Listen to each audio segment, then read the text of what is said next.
iristen zaigu Siriako kurduei buruz, eta benetan penagarria da. Nire ustez euren egoera Turkiakoena baina askoz ere gogorragoa da, bai eta Irakekoena ere, jakina.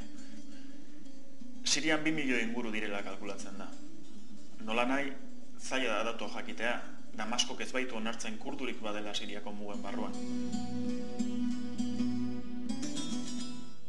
1973an, El-Asaden gobernuak plan bat jarri zuen martxan Siriako kurduak sakabanatzeko.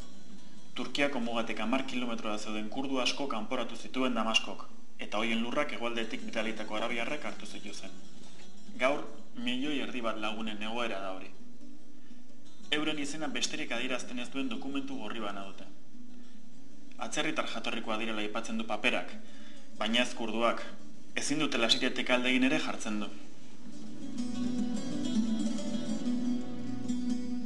Jende honek ezin du ez etxerik erosi, ez lurrik, ezin dut ezkondu edota euren seme-alabi abizenik eman. B-mailako kasta bilakatu dira eta arabieraz maktum deitzen diete, ezer ez adierazten duen terminoa. Siriako Kurdistandik autobusean indoala tipo batek zera esan zian. Erraza da beriztea hemen zein den herri kurdua eta zein arabiarra. Meskitarik, argindar posterik edota telefono kablerik ez badu, orduan herri kurdua da. Gero jakin nuen hoietako askok urik ere ez zeukatela. 14 alderdi kurdu daude Sirian, ilegalak dena jakina. Izan ere, kurdu asko desagertzen dira herrialde honetan. Euren familiek badakite atxilotuak izan direla, baina ez non dauden ez da noiz arte ere.